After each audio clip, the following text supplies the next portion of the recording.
Are you a podcaster? Maybe you've got that big idea and you're looking for a network to join. The multi-award-winning Ozcast Network can get your content to eyes and ears all over the world. Join now for the first month free, and you could be featuring this sound at the beginning of your podcast. Ozcast. Simply head to ozcastnetwork.com for details.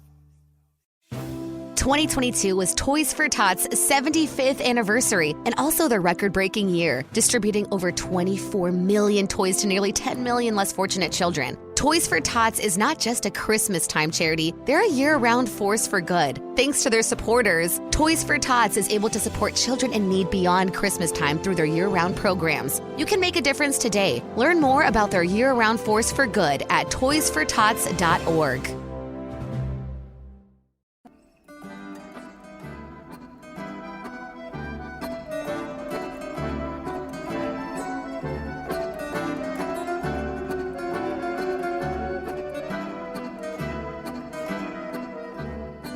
Before we begin today's episode, David and I would like to take this opportunity to congratulate Shahrezad for having graduated last Thursday on April 20th from Flinders University, and for also having completed her internship at Sage International Australia. Congratulations, Shahrezad. Well done. Thank you so much. Yay!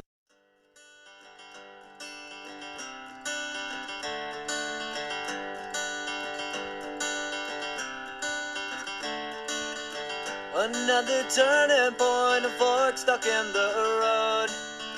Time grabs you by the wrist, directs you where to go. So make the best of this test and don't ask why. It's not a question but a lesson learned in time. It's something unpredictable, but in the end is right. I hope you had the time of your life.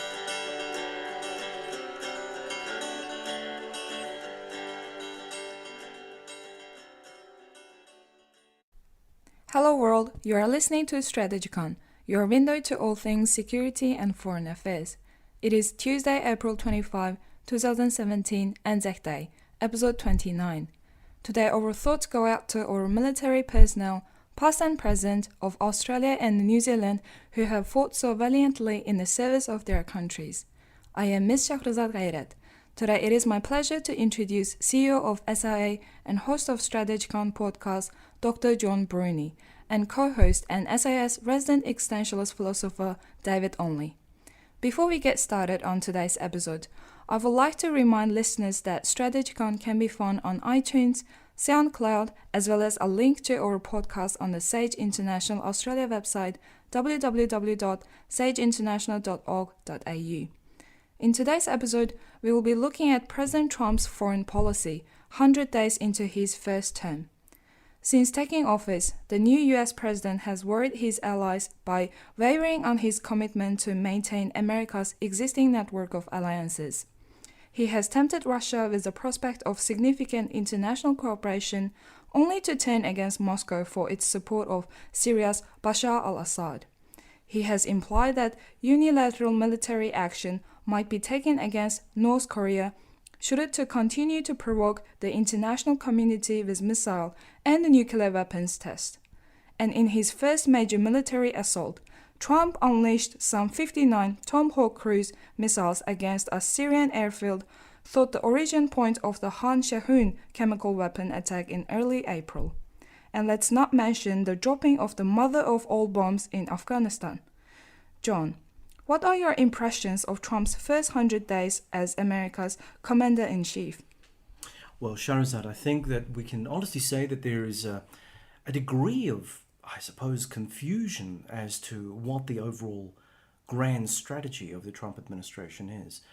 On the one side, he wants to maintain America being a great country, and he does so in very strange ways by confusing the very people that make him great, namely his allies. Then he goes out of his way to impress upon people that he's not shy of using force. So he picks an out-of-the-way airfield in Syria and then bombards it into the Stone Age after giving the Russians at least enough warning to get out of the place. Otherwise, we would have been able to spark a global incident just on that strike alone. And then, of course, with North Korea, there's a lot of tough talk going around, and unfortunately, the young Kim Jong-un, the leader of North Korea, he's not shy of, ramping things up himself. I mean, there's this wonderful rhetorical flourish from one side of the Pacific over to the other, and things are starting to really heat up on the Korean Peninsula right now. The only thing that I'm really worried about is whether or not Donald Trump knows where his aircraft carrier battle groups happen to be, because if one were to suggest that a certain USS Carl Vinson strike group is actually steaming its way toward Korea during a time of heightened tensions, and it's stuck out in the middle of the Indian Ocean exercising with the Royal Australian Navy, I think we've got a bit of a problem here with our Commander-in-Chief, David. I was very happy that things weren't going particularly badly. I was actually impressed that he seemed to be heading towards a path of ignorant entropy. And then he got the idea of unilateral action, and he's made Syria stranger and North Korea worse. So I've gone from really going, this is nowhere near as bad as it could be, to how fast can he ramp things up and make it significantly worse. David, do you think that Trump's love affair with Russia is at an end? I think his love affair with global politics is at an end, as he realises that Russia and Putin are good global actors who use avoid or confusion very effectively. So I think Trump, having to face the reality of a complex environment that makes doing a real estate deal look simple, is probably changing his mind on a multitude of things. And I think the love affair with Russia is probably over. What do you think, John?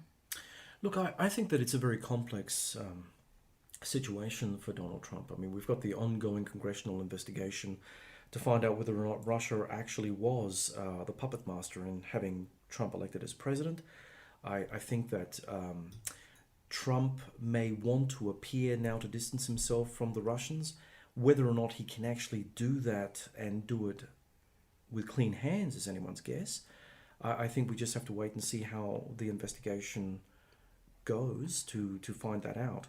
I actually do think that Trump still has ambitions to work alongside Russia at some point. The way that things have gone pear-shaped in Syria demonstrates one thing, and that is that Trump is trying to speak to two different constituencies. He wants to be seen to be leading the charge about America being great and wanting to cooperate with Russia, but you can't have both things. The Americans, by dint of who they are and what they are, cannot properly and fully cooperate with Russia because of who they are and what they represent. So the problem for Trump is, with all this confusion surrounding Russia's involvement in getting him elected, can Trump truly separate himself from the Russians? Can he then start saying, no, it's all about America first, and look, if the Russians get in the way, we're happy to do something to ensure that, we can stomp on them and their ambitions. So, John, what do you think Steve Bannon's removal from the U.S. National Security Council means for Trump's overall national security posture? Well, I think that we can all breathe a sigh of relief that the Prince of Darkness in Trump's administration has been turfed out. But the administration itself has so many structural issues, and one of which David and I had been speaking about earlier, and that is that there's just not enough people filling critical positions in the national security structure, which then leads one to assume that it's easy for people to fall asleep at the wheel while they're trying to grapple with critical issues. But I think that Bannon was a disruptive influence. I think Bannon had ambitions to make America the great international disruptor. Now that he's out, I think perhaps cooler heads will prevail within the circle that's closest to Trump on national security. Although if he doesn't start filling out some of the positions, the likelihood of the Commander-in-Chief doing something extraordinarily hair-raising, or at least hanging out to dry his armed services, is very high.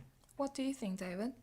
My concern is that as bad as Stephen Bannon appeared to be, he at least seemed to have some level of political nous. He was someone that understood Washington, had ruffled a lot of feathers because he did understand it, and that if you take him out of the Trump equation, with all the positions that haven't been filled, you've now lost someone that, though dangerous, was also knowledgeable. So I wonder if we've actually gone to a higher level of ignorance now within the Trump inner circle, and that what we've seen is that anyone who looks too capable or just too appealing to the media will challenge Trump's sense of narcissism and therefore have to be removed. So anytime anyone either attracts attention or does well, will Trump get rid of them because he's meant to be the star? And if that's the case, we're going to have a revolving door of questionable talent and lots of empty spaces. You're not giving a great deal of confidence to H.R. McMaster, aren't you? I'm assuming that he's a general who will do what he's asked and do his job, but he will only do his job. His ambition is not to fill the other 10 missing roles. So when you don't have someone that wants to be everything to everyone, you might do one thing well. But I think the critical issue is that Stephen Bannon was probably putting in input into almost all decisions. So we've seen him disappear from some obvious things, but I would imagine he's also disappeared from being a general advisor. And perhaps now all we're left with is Trump's daughter and son-in-law. Where we have incredible questions to ask about what do they know, what is its relevance, and how happy are they to line their own pockets. Can we just quickly speak about Trump's extended family? Jared Kushner's been doing the international rounds right now. I mean, he's acting in a statesman-like capacity, and yet the only thing that qualifies him for this role is his relationship with Donald Trump. He's a businessman, okay, and sometimes businessmen need to be diplomatic. I grant you that, but you know, he's kind of taken off on a totally different tangent in terms of what he represents in the Trump administration. He's actually quite junior, and he's taking on these extraordinarily senior roles. This is the problem, only trusting the inner circle you had before you become president. You're asking people to step up in a profound way, and maybe some people are capable, but it would seem from the general chaos of the last 100 days, why would we expect it to work when nothing has worked so far? And Ivanka, apparently there have been reports that Donald Trump unleashing the cruise missile strike on Syria had more to do with the fact that she was upset at the death of some children, as opposed to Donald Trump actually coming out and making a decisive statement against Russia's support for Bashar al-Assad. Again, anything that humanizes Trump is probably beneficial, but if he can't listen to good quality strategic advice and is going to be affected by the emoting of his inner circle, then this will be a precarious bit of human history. John, what's behind Trump's congratulatory phone call to Turkish President Erdogan? Look, you know, American presidents have always trod a very interesting path with regard to autocrats that were essentially aligned to the United States for one reason or another. And because of Turkey's extraordinarily important strategic situation, I mean, it hosts, you know, a critically important American base. Turkey is still technically part of NATO, even though it's not behaving as though it is. There are a lot of American interests in maintaining Erdogan within the American domain, in spite of Erdogan's, dare I say, anti-American or anti-Western kind of position. So I don't think that we need to be necessarily surprised by what Trump had done, but we have to understand that Erdogan's just won a referendum which will essentially overturn the Turkish constitution from being something that is more akin to a parliamentary style democracy and more in favor of a heavy-handed presidency. Now, this is, according to some people, this is one of the most profound changes of the Turkish constitution since Ataturk and the fall of the Ottoman Empire. So we are looking at history unfolding, and I'm not so sure whether or not, you know, a quick congratulatory note to someone of that caliber, historically speaking, is going to necessarily be something that will stand Trump in good stead as time moves on. David, do you agree? I agree with what John said, but I think I've been looking at it slightly differently, and that is that Trump is essentially a real estate mogul who looks at international relations as if it's a deal. And Europe is a potential rival and potentially economically powerful and capable. And Turkey have just done something that makes life difficult for Europe. So I think the congratulatory phone call perhaps had something to do with Trump going, well, this will make life more difficult for Europe. This will make it more difficult for NATO to function. Therefore, I can step back from both things, have an economic advantage over Europe, and have a military advantage because NATO will be less functional. So I think at some level, there's a profound narrow-minded selfishness in, a congratulatory phone call to someone who has just altered Turkey's future profoundly. So, David, next question is, what was behind the dropping of the MOAB in Afghanistan? Seems a bit crazy to drop a MOAB on a tunnel complex with an undisclosed number of people in it. In its own right, it's a great way to not lose any boots on the ground. It has to have been, a way to say to the rest of the world, I'm going to be significant. I'm not achieving anything at home. There's questions over whether my strike in Syria had any positive effect. So I'll drop a big bomb and try and scare people. So it seems the most simplistic variant of I've got a big military than yours politics. And when you think that the first MOAB was tested just before the invasion of Iraq in 2003, and no president has found a good enough reason to drop one yet, it's quite remarkable to drop one for at best a small tactical advantage and apparently no great strategic advantage. What do you think, John? That's interesting. I was just listening to David and I thought to myself, well, there has been something of a bit of a change in terms of the way that Trump approaches the American military. He's given commanders on the ground far more latitude in terms of what they ought to be doing in terms of winning the war, whatever that war happens to be, whether it's in Afghanistan, Iraq, or anywhere else they happen to be deployed. And perhaps the launching of the MOAB is a consequence of Trump outsourcing a strategic decision to tactical or operational commanders. And if that's the case, I think that the American president may, in a very weird way, having less control over the military apparatus, because if you enable commanders to go off and do their own thing in certain areas, what you'll end up doing is you'll end up having a situation where a commander will do something crazy. And we have to understand MOAB is the most powerful conventional bomb created. Now, the Russians will say that FOAB, the father of all bombs, which they have in their arsenal, is the most powerful because they claim that it's 4 times bigger and packs a bigger thermobaric blast than MOAB, and that's all good. But in the end, when you start unleashing these sorts of weapons on conventional battle spaces for no particular reason other than pure demonstrations, it tends to destabilize rather than stabilize very bad situations. Let's talk about Korea. So how do you think that dropping MOAB affects thinking in North Korea, Iran, or Islamic State generally?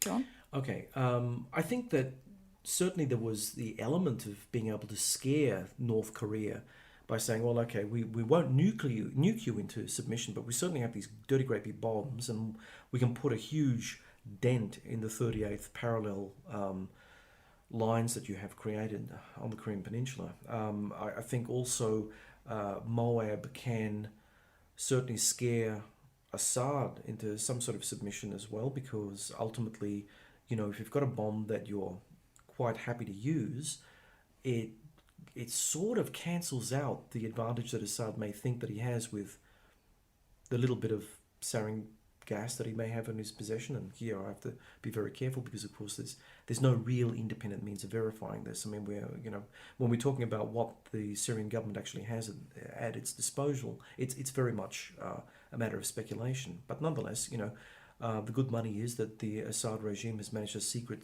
some chemical weapon supplies aside. If the Americans knew where those chemical weapons happen to be, they could launch a MOAB strike on them and essentially incinerate them and pretty much everything around that area. So, I don't know, yeah, there's a signal. The Islamic State, they don't care. I mean, they're a death cult. Essentially, the one thing former Prime Minister of Australia, Tony Abbott, did get right is that as a death cult goes, your whole modus operandi is, yeah, you want to create something on Earth, but if you have to die in order to create this new entity called the Islamic State, this new caliphate, it's no big deal. So if the Americans throw anything, including nuclear weapons at them, it's, they will keep on fighting with all their might to achieve their ends. Any thoughts, David?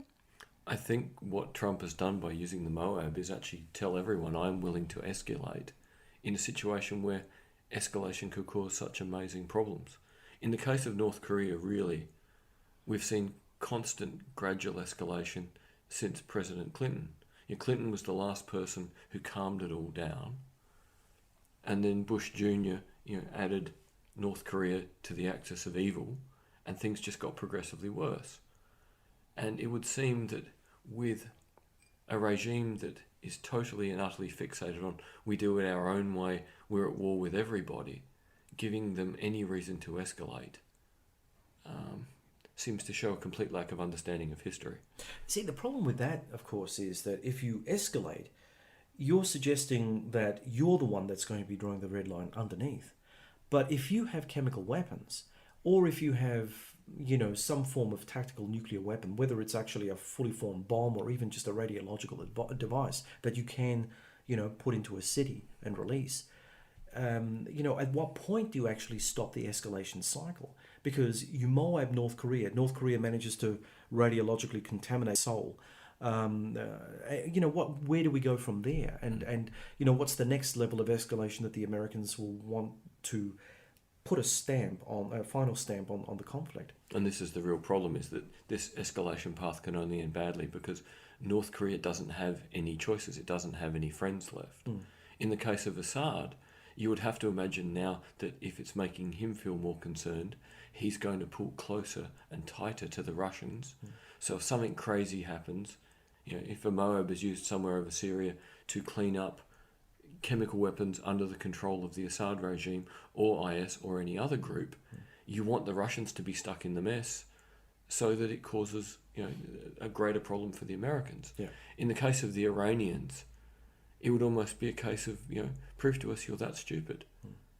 It seems that escalating with the MOAB, a show of force only works if there's a clear path forward. You're suggesting, we've shown you force, here is the alternative path to avoid our escalation.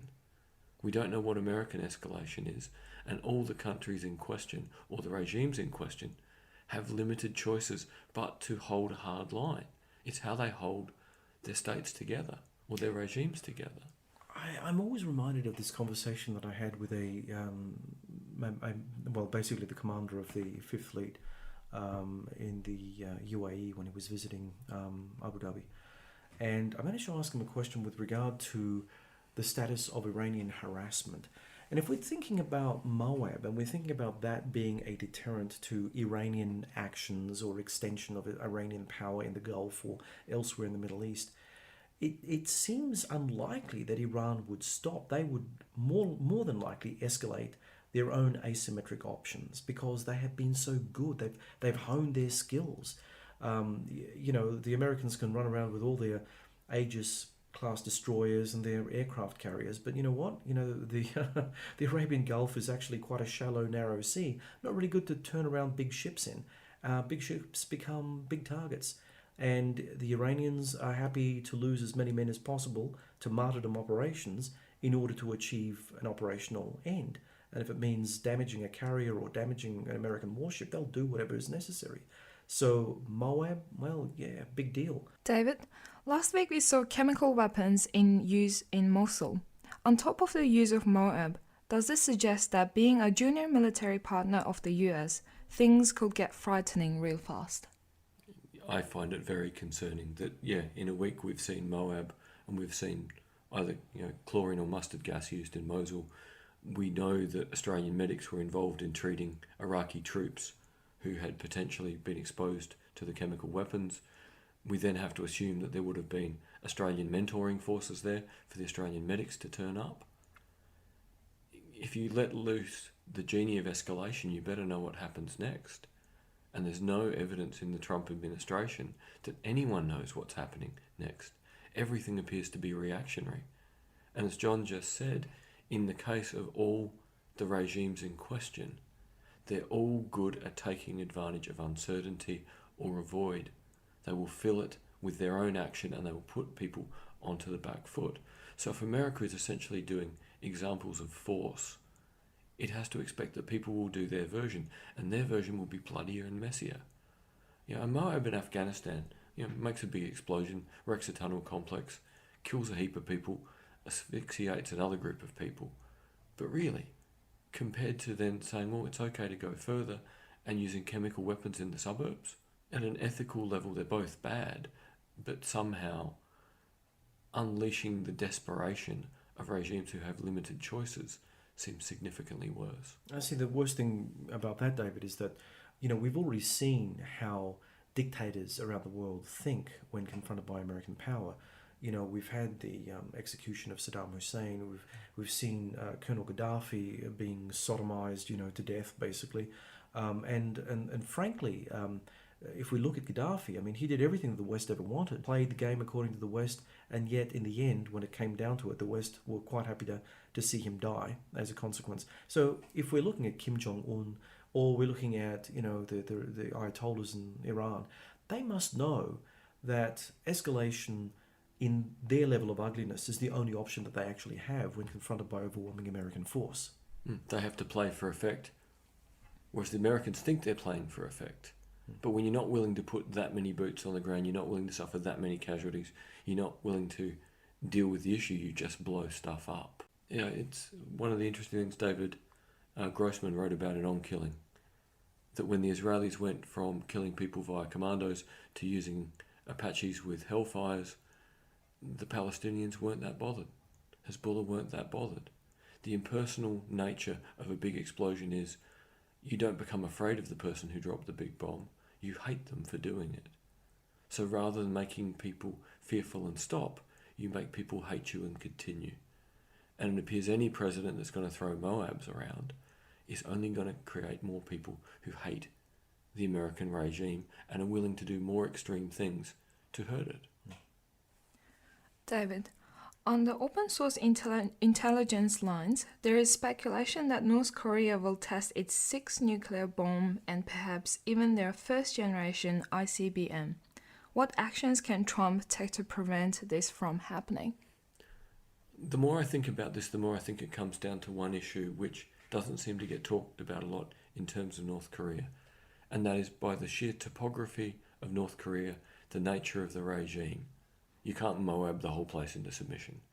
You don't want to nuke the place because it's beside China, Japan and South Korea. At the end of the day, we constantly listen to the debate about the importance of cyber warfare, in terms of Russia, in terms of China.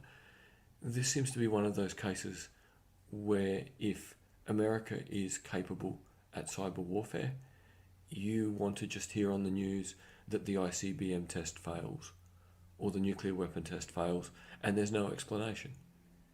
You almost want any response here to not be overt force, but to be subtle intervention that causes failure. So, I guess the horrible thing is here, I'm speculating about something that if I was correct and suddenly these tests fail, we'd go, oh, the North Koreans don't know how to build a bomb, they don't know how to build a missile. The evidence is they actually do a remarkably good job for limited resources. Considering that, it comes at the expense of their own people. Yeah, absolutely. So I'd have to hope that, if there is a response, we would never know that there had been one, and it would be effective, set them back, perhaps as a consequence. Kim Jong-un would have a purge on his scientists, have a purge on his senior military, convince more people to escape, convince more people to slow the projects down, lose more resources, lose more talent, and eventually hit the point of gridlock where he just doesn't have the brains and the equipment to keep pushing forward. I read a very interesting article the other day that suggests something totally different. And a lot of analysts say that, Kim Jong-un and his regime is so technically incapable of being able to produce ICBM-type missiles, is so technically incapable of being able to miniaturize a nuclear warhead to fit on top of a missile that can be, traveling at transcontinental distances. The interesting thing about that is that when you look at the medium-range ballistic missiles, North Korea has actually been quite successful. And apparently there have been a number of RAND studies that do suggest that North Korea is on some sort of technical precipice where they're about to essentially launch into the idea of having much more technically proficient weapons in the not too distant future. Now, I know that this has been something that many people have been claiming for quite some years. If I recall, 10 years ago, people were saying that we're 10 years away from North Korea having an ICBM. But according to, certain reports, the likelihood of North Korea having something that may approach an ICBM, at a test level at least, is actually quite significant now. What do you think? I definitely think, everyone wants to say they're crazy or they're dumb because of the nature of the regime. But you don't manage such a strange regime for so long so well without some innate talent at managing people. And if the stories of ex-postgraduate students are to be believed who escaped North Korea, the educational program for creating physicists and engineers is still surprisingly good. Even though these young people don't have exposure to the outside world, don't get to go to conferences, if they want to see something that is out there in the realm of the knowledge they need, they can normally get access. And it would seem to me that when you have ingrained into you from age 3 or 4 onwards, you must do well, you must look after the state, it's us versus the world, and that people's focus is on this is so important. Human ingenuity is incredible, and it doesn't seem the North Koreans have ever minded getting bloody or dirty hands, whether it be diamonds, drugs, whatever else. So I really think at critical times there must have been the money to buy what they need to keep pushing forward. And certainly the links with Pakistan in the late 90s and early 2000s suggest there would have been a significant technology transfer. And some of the stuff that the Pakistanis were working on then was really sophisticated. So why wouldn't the North Koreans have that as their base point, and then 10 years work by people who genuinely care and are committed to this on top of it? John, what's the likely reaction of Australia to any American military action against North Korea? Will Australia contribute forces? What sort of forces? Okay, it's an interesting question, Shahrezad. I think that ultimately Australia will support anything the United States will do if it comes to, a conflict against North Korea. Australia may very well decide to send in penny packet forces, or as we had done in Iraq, as we have done in Syria, even though basically we have a station in the Middle East, and we basically hive off forces, whether for Iraq and for actions in Syria. We don't have a very large military. The likelihood of us actually mobilizing significant forces and sending them off to North Korea is slim, at least in the short term. If there is a regime collapse as a consequence of a war, I think that Australia will be called upon by the United States to mobilize significant forces for peacekeeping, peace enforcement operations in North Korea. But, that really depends on the nature of the conflict. And at this point in time, it's really uncertain. David? I think if North Korea goes off, it will all happen so quickly and so devastatingly that it will be the South Koreans, the Americans, and probably the Japanese pulled into it because of stray or direct missile fire, and that it will be whatever happens after that we're involved in. So it could be that we spend 30 years being part of a peacekeeping force in a country that's been reduced to the Stone Age. I think that is probably the most likely thing, that we wouldn't be there for the initial devastating shooting match. That'll be dependent on whether or not America goes unilateral, and whether or not nothing of a grand bargain was struck with the Chinese at Mar-a-Lago recently. I have to imagine that if the North Korean regime believed the world was trying to get organised to do something, it would either have to back down or act, and I can't conceive of them backing down at this point. Kim Jong-un appears to have got rid of too many talented people, destabilised an already fragile regime even more, and at some level there must be so much military equipment in North Korea that is getting near the end of its useful life cycle, that they can probably rebuild things for a bit longer. But at some point, if you can't buy new stuff, you either need to use it or lose it. And I have to wonder at some level if the North Korean military, again, they might be working on more and more advanced missiles, they may have new capabilities, but I wonder to what extent they're losing old capabilities, their old threat to turn Seoul into a sea of fire. Does there come a point where the rockets just won't launch? John, Can we say anything definitive about the way Trump is managing America's foreign policy? I think it's really a case of haphazard management at this point in time. I think that Trump has got some capable people. I also think that Trump is running a kind of nepotistic show in DC at the moment, which is really sort of un-American in many ways. It almost feels like talking about China. Yeah, well, isn't it interesting that you should mention that? I mean, it's almost like the two giants in the 21st century are facing off against each other and almost mirroring each other. Certainly, the times are very, very interesting. And I think that there is an element of mirroring happening with Trump. And I think going back to what David was saying about Trump being a deal maker, Trump is a deal maker in an industry, the construction industry in New York, which is mafia-ridden. And, you know, someone who loves the Godfather movies would probably see a lot of that sort of familial patronage kind of thing that Trump has put forward as the new style of American presidency. And one can look at, say, Xi Jinping and the Politburo and how they themselves have these very tightly interconnected family networks and nepotistic sort of situations. And you could say that, yeah, there is this possibility of America now kind of going down this oligarchic path. David, what do you think? America has always been close to an oligarchy, but it always seemed to have the brains to go, there's that meritocratic system over there that we can still use, and there's talent who still want to be part of it. And if people do the work, we can find a job for them and see if we like them, but at the same point get jobs done by talent. It seems here that the nepotism has become so extreme that finding talent seems to be an accident rather than design. And if this continues, it undermines the entire ethos that Americans believe in, that theirs is the land of opportunity. Now, this has not been true for a long time. It's the land of some opportunity, a lot less than people assume. But it seems politically that opportunity is evaporating faster than it ever has before. Okay, thanks for listening to this episode. We hope that you'll join us for our next exciting adventure through the world of geopolitics.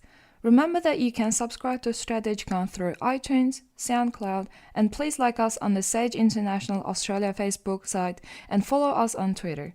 We are always looking to pass on the most interesting information on international relations and security to our social media followers. And until next time, goodbye from me, Shahrezad.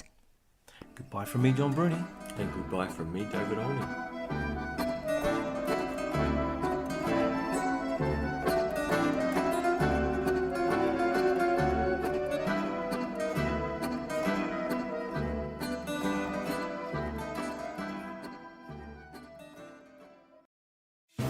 2022 was Toys for Tots' 75th anniversary and also their record-breaking year, distributing over 24 million toys to nearly 10 million less fortunate children. Toys for Tots is not just a Christmas-time charity, they're a year-round force for good. Thanks to their supporters, Toys for Tots is able to support children in need beyond Christmas time through their year-round programs. You can make a difference today. Learn more about their year-round force for good at toysfortots.org.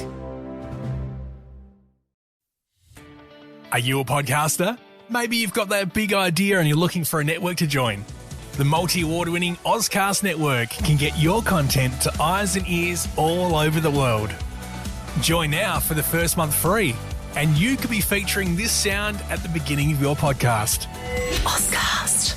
Simply head to ozcastnetwork.com for details.